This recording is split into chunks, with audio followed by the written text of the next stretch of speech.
an Indian poet in English as well as an author in Malayalam from Kerala. Hello friends, welcome to my channel ELS English Literature Studies with Gaur Harpreet. Today we'll discuss about Kamla Das, who is an Indian poet. So let's get started with today's topic. Kamla Das, whose time period is 1934 to 2009. Kamla Das, one of the most prominent feminist voices in the post-colonial era, right? She wrote in her mother tongue Malayalam as well as in English. She spoke and wrote across languages and gave herself various names. What are the various names?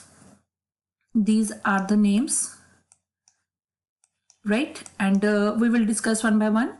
Das. She took on the name Das after marriage, preferring to be known by her first name before then. Then she is also known as Kamla Surya, the name she took after converting to Islam in 1999. Then there's the pseudonym, the pen name she gave herself when writing in Malayalam, and this name. Finally, this is a pet name she reserved for herself in her memoirs. And on account of her extensive contribution to poetry in her country, she earned the label the mother of modern Indian English poetry, right? She has also been likened to literary greats also because of the conventional style of writing. She was very popular among, we can say, international poets, right? Next, we will talk about her brought up. She began writing at a very young age. Reason behind is that she was grown up in an environment which was rich with language and culture.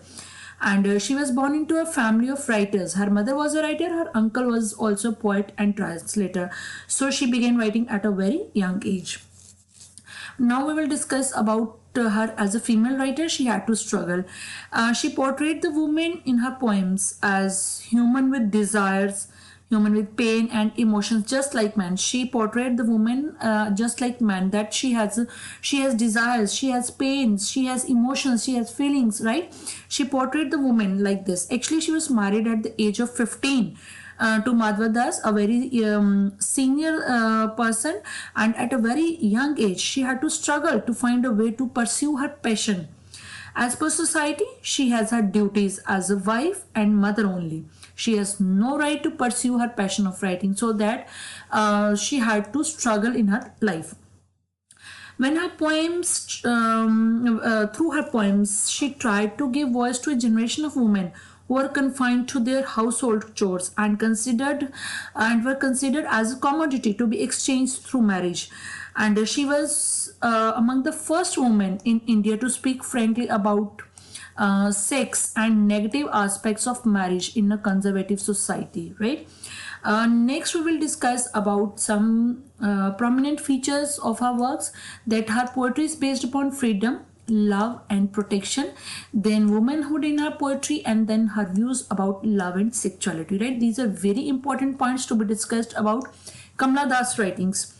First one is, we will discuss about the theme of poetry. The prominent features of her poetry are an acute obsession with love and the use of confession, right? And the main theme of her poetry is based upon freedom, love and protection.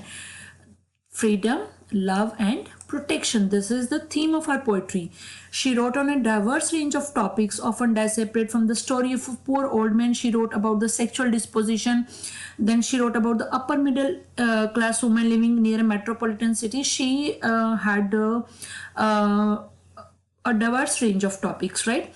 Next is womanhood in her poetry. That is again very important point to be discussed about her, that woman in her poetry.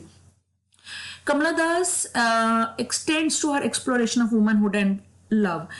In her eyes, or we can say according to Kamla Das, what is womanhood? She says that womanhood involves certain collective experiences, and Indian women do not discuss these experiences with anyone because of social norms which are prevailing in the society. But this is only we can say Kamla Das. She refused to accept this their silence, and according to her, these feelings should not be confined to private misery. These miseries or sufferings should be invited into the public sphere and acknowledged, right? Next, in her poetry, her views about love and sexuality, and she frankly discussed about this.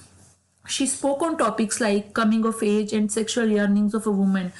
In her time, she was very bold. She was certainly a trendsetter and iconoclast who defied all conventions prevailing at that time in this society. She was very bold. Her writings open a window into the inner sight of female mind, what is going in the thought process of female mind. She talked about tussles. She talked about her sufferings, miseries. What we can say, she going through which phase of life, what are the emotions she going through, right? Within the patriarchal setup to which she was bound, her quest for love and her acknowledgement of the body's carnal desires. She was very bold to discuss these points in detail. A prime feature of her poetry was the constant attention to female sexual life. In her autobiography, she gave an honest depiction of her childhood, coming of age, sexuality. All these things are discussed in detail, right? And she has also discussed about emotional clashes, marital issues, extramarital affairs. As a child, an adolescent, a young wife, an old woman, she explored each and every aspect of woman's journey to connect with her sexuality, right? Next we will.